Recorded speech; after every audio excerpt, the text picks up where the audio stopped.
2 de la tarde, 20 minutos. Seguimos en el magazine de la buena energía. Es martes de salud. Estamos hablando hoy de los riñones, enfermedades renales.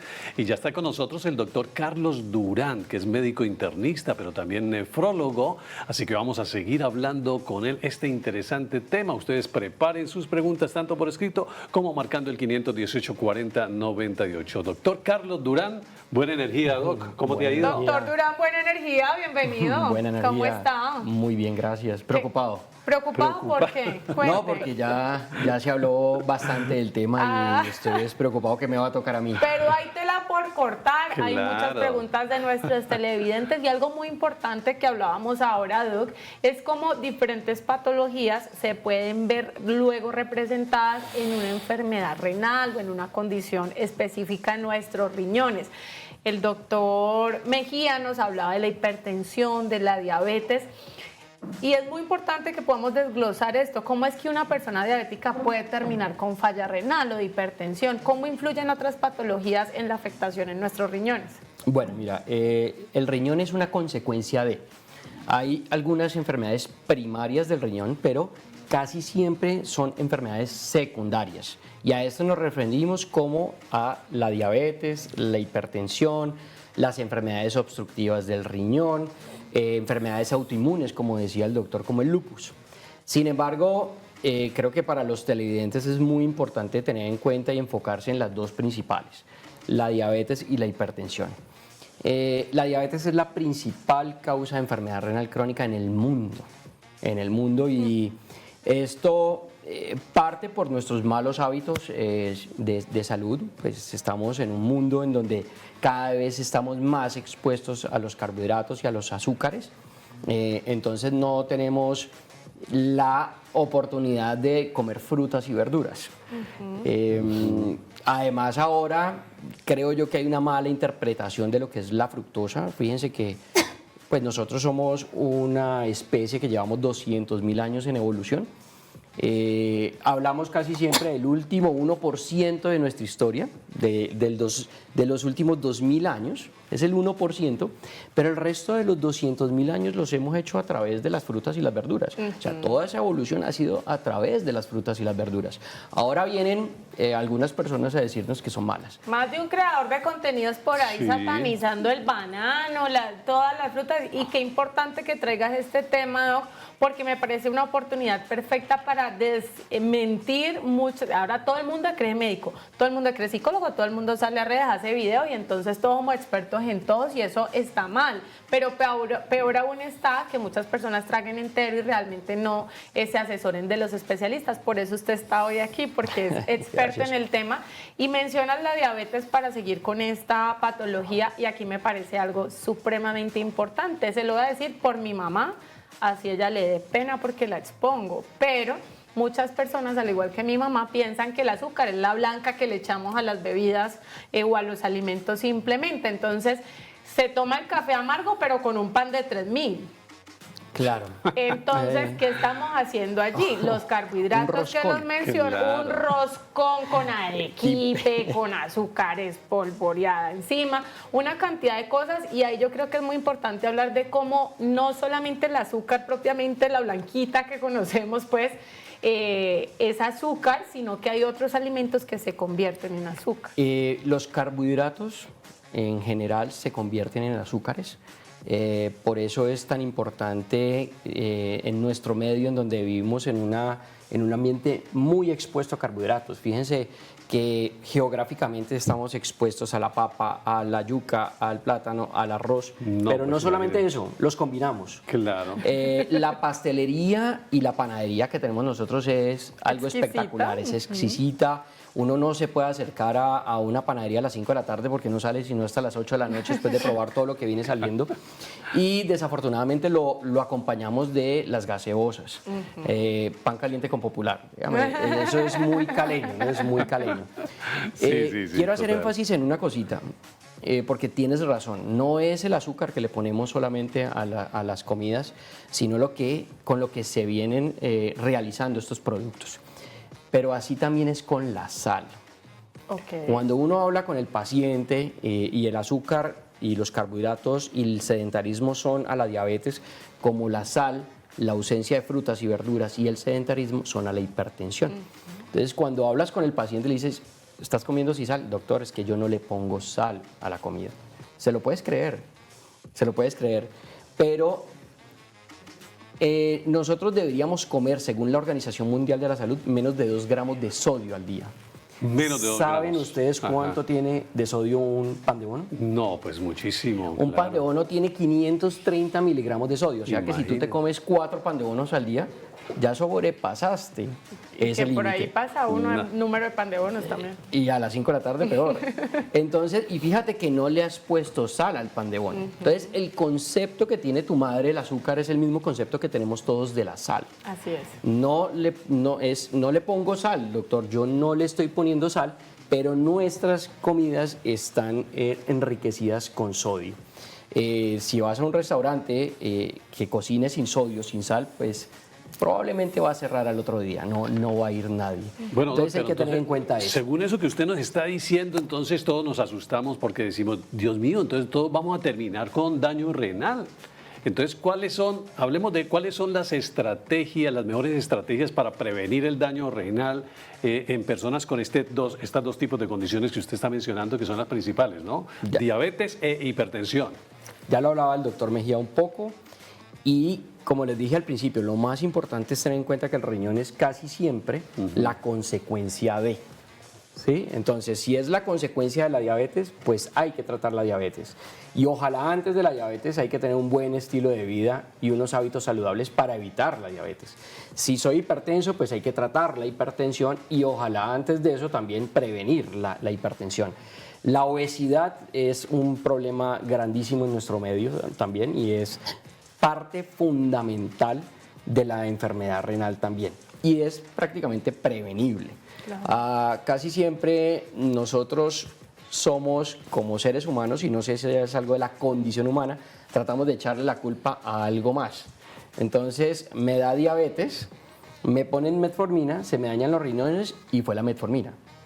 Sí, es algo que nosotros tenemos arraigado pues, en nuestra conciencia y es de poner esa culpa en otra parte. Repartimos excepto culpas nosotros. que son nuestras. Claro, y por eso parte de la prevención y la promoción en salud es empoderarnos cada uno de nosotros de nuestra salud. Nadie va a hacer ejercicio por ti. Total. Nadie va a comer saludable por ti. Sí, señor. Sí, o sea, tú te pones en la mesa y exiges, qué pena, arroz, papa y yuca, voy a comerme hoy la papa, el arroz y la yuca. No, mi hijo, pero ¿cómo no se alimenta bien usted? No, es que esto es suficiente. Entonces, parte de nosotros tratar de prevenir esas enfermedades. Ahora, si yo ya tengo la enfermedad, entonces nosotros hablamos de prevención primaria, cuando yo intento no enfermarme. Pero si tengo la enfermedad, hay una prevención secundaria, que es evitar las complicaciones. Y aquí el riñón es una consecuencia de. Entonces tengo que tratar la diabetes, la hipertensión, el lupus, la obesidad, los cálculos, todas aquellas condiciones que me pueden llevar a enfermedad renal, ¿sí? Y lo digo ¿por qué? Porque desafortunadamente hay algo que no nos enseñan en la escuela de medicina y es comunicación, de lo que ustedes saben muchísimo. Y nosotros no comunicamos al paciente. Y el paciente llega donde uno, no, doctor, yo voy al nefrólogo, o yo voy al internista, o yo voy al cardiólogo, pero es que a mí no me mandan nada para el riñón. Y uno le dice, sí, claro, ¿y la metformina para qué es? Para la diabetes. ¿Y el enalapril para qué es? Para la hipertensión. Estos también son para el riñón, ¿sí? Y eso es muy importante dejarlo como claro, porque sí se están haciendo acciones para evitar que progrese la enfermedad renal. Y qué bueno que lo dices, Doc, porque aquí viene algo muy importante y es que aprendamos también el médico es el que sabe, pero pregunte qué es lo que le están mandando, para qué es eso, qué le va a hacer en el cuerpo. Muchas veces la gente dice, me mandaron tal medicamento y no tienen ni idea porque no preguntaron y porque el médico tampoco, digamos, en muchos momentos se toma el espacio para explicarle al paciente, esto es tal pastilla te va a hacer esto en el cuerpo, sirve para esto, mejora lo otro, puede afectar algo, por ejemplo, en algunos casos. Es importante que también como pacientes, como usuarios y como protectores principales de nuestra salud, que lo dices muy bien y lo destacas, pues preguntemos qué puede producir en nuestro cuerpo todos los medicamentos, independientemente de si son pues en un caso extremo o en algo suave, porque además también después va uno a otro médico, doc, o a otra consulta y le dicen, ¿y qué ha tomado? Y uno, ¡ja! Tomé tal cosa, no sabe ni de cuántos miligramos, ni en qué dosis, ni en qué horario. Y hay otra cosa importante, doc, y es que yo soy una mujer negra del Pacífico colombiano. Y en nuestras comunidades y en nuestros territorios hay varias cosas. Primero es que a todos le echamos toda la sal del mundo. Y nadie me lo puede negar porque la longaniza chocuana tiene toda la sal del mundo, porque comemos salado.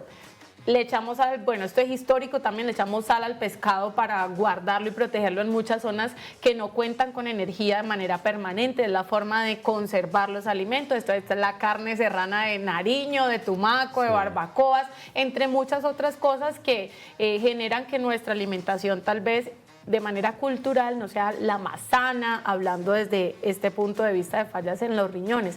¿Cómo es que las comunidades negras muchas veces estamos más expuestas a ciertas condiciones? Sí, fíjate que eso ha cambiado mucho, mucho en los últimos años. Y yo creo que es un tema que lo hablábamos ahora antes de empezar la transmisión, y estamos en el Pacífico colombiano y nosotros somos afrodescendientes por región. Fíjate que Cali es la segunda ciudad en Latinoamérica con más afrodescendientes, después de Salvador de Bahía en Brasil. No por el porcentaje, sino en número. Pero tenemos poblaciones de todo el Pacífico, el norte del Cauca, Puerto Tejada, Villarrica, Suárez. Todo esto es población afrodescendiente. Si uno mira las cuentas de alto costo del Instituto Nacional de Salud, vas a ver que después de Bogotá nosotros somos los que más pacientes enfermos renales y en diálisis tenemos. ¿Cali o el Pacífico? El Pacífico colombiano, porque lo tienen por regiones. En Estados Unidos es un problema importante, que el 13% de la población de Estados Unidos es afrodescendiente, pero el 30% de los pacientes en diálisis es afrodescendiente. O sea, 1 de cada 3 pacientes en diálisis es afrodescendiente.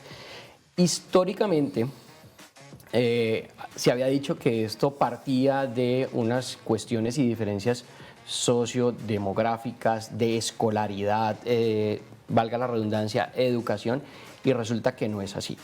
Sí tenemos factores genéticos que nos predisponen a esa hipertensión y enfermedad renal. Nosotros tenemos unos estudios muy bonitos en Puerto Tejada, muy lindos, en donde tenemos mutaciones que generan que el afrodescendiente absorba, por decirlo así, más sal que otra persona. Si yo soy afrodescendiente y me como 1 gramo de sal, esa sensibilidad para la hipertensión a la sal es mucho mayor en el paciente o en la persona afrodescendiente que el caucásico, por decirlo así, que se come el mismo gramo de sal. Entonces tenemos esa predisposición. Pero además tenemos mutaciones puntuales, y en este momento se está trabajando en los últimos 15 años en un gen que se llama APOL1. Y nosotros también hemos hecho estudios aquí en afrodescendientes y lo tenemos entre el 10 y el 15% de la población afrodescendiente. Entonces yo te digo, si el 30% de las personas en Cali es afrodescendiente, 1 millón de personas, un 10 a 15% pueden tener estas mutaciones de alto riesgo, pues estamos hablando de 100.000 a 150.000 habitantes con este riesgo importante de enfermedad renal crónica. Entonces sí es una problemática.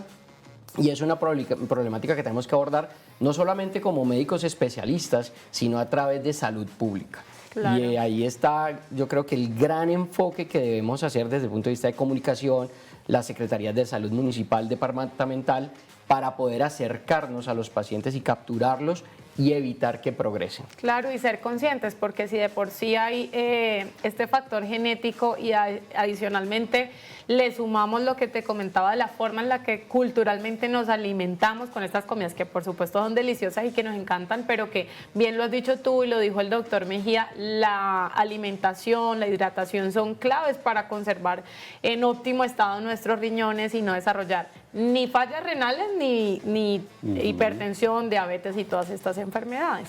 Bueno, hay preguntas de nuestros televidentes. Vamos con ella. Dice, buenas tardes, excelente energía, importante tema.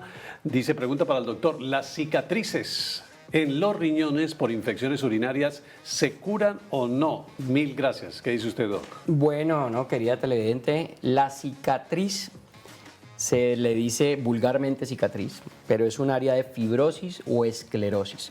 Lo explicó el doctor Mejía antes, una vez tenemos una fibrosis no se cura. Se cura la infección urinaria y la persona que tiene recurrencia de las infecciones, pues hay que evaluar qué es lo que está pasando para esas recurrencias y evitar que sigas haciendo fibrosis. Cuando uno se inflama, y yo siempre le hablo al paciente en estos términos, imagínate que te cortas, hay inflamación, se le pone uno roja la herida, allí después viene una cicatrización. Esa cicatriz es fibrosis. Entonces, la fibrosis es a la inflamación como la sombra al cuerpo. ¿Sí? Uno se inflama y fibrosa, se inflama y fibrosa. Por el resto de su vida. Por el resto de la... Y esa cicatriz se queda allí. Claro. Entonces, muchas veces lo que hacemos los nefrólogos en esa enfermedad renal crónica que es progresiva, y es progresiva por definición, hablando de la enfermedad renal crónica, es evitar que sigas perdiendo función renal, que sigas progresando. Entonces, el paciente me dice, tengo un 70%, un 80% de función renal. Es como si tuvieras 8 dedos, has perdido 2.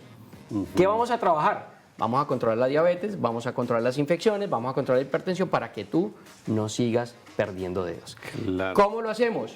Pues hombre, si yo trabajo en un molino de caña, pues busque otro trabajo, porque si tengo 8 deditos y se me va la mano, pues voy a seguir perdiendo.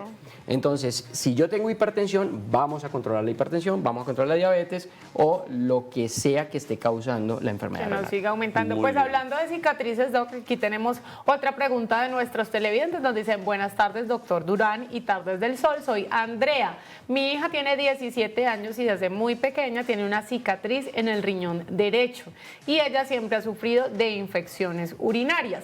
Hace unas semanas le encontraron un quiste en el riñón derecho. ¿Es grave? Nos pregunta ella. No es grave, ¿sí? No es grave. Los quistes y sobre todo los quistes simples no tienen una patología maligna, sobre todo porque cada vez que hablamos de quistes o tumores en el cuerpo siempre pensamos que es cáncer. Esto no es así. Las infecciones urinarias ya cicatrizaron, ya tienes de pronto la cicatriz y es que te lo han dicho de esa forma.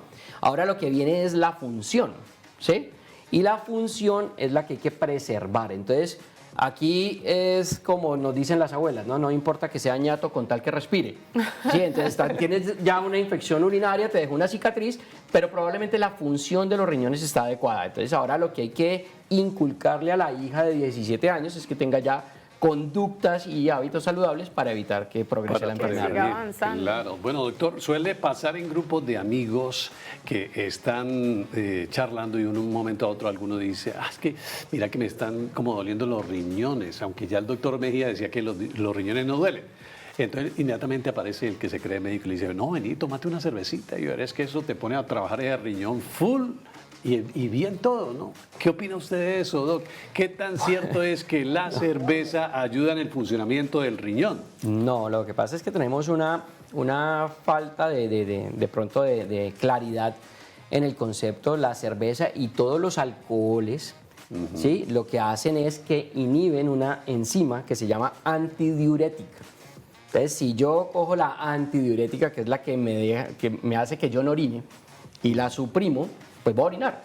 Entonces, eso es muy individual. Hay gente, como dicen, a las cuantas cervezas te entran las de orinar. Sí. Hay gente que con 2, otras 3, 4, 5, pero es básicamente por eso. No es que trabaje más el riñón trabaja excelente. De hecho, los riñones, fíjense que los riñones son tan importantes que desde el punto de vista evolutivo son los que han permitido que nosotros saliéramos del océano. Claro. ¿Sí? Porque son los que mantienen el medio interno, mantienen ese equilibrio, ¿sí? De todo lo demás, de todo lo externo. Son tan importantes que eso es importante. Entonces, fíjate, si yo me tomo 3 litros al día de líquidos, pues voy a orinar 3 litros. Si yo me tomo 3 litros y hago la maratón de Cali y sudo 1 litro, pues orino 2 litros. ¿Sí? Pero el balance en el cuerpo al final de las 24 horas es neutro. Entonces, si yo empiezo a tomar cerveza, ¿sí?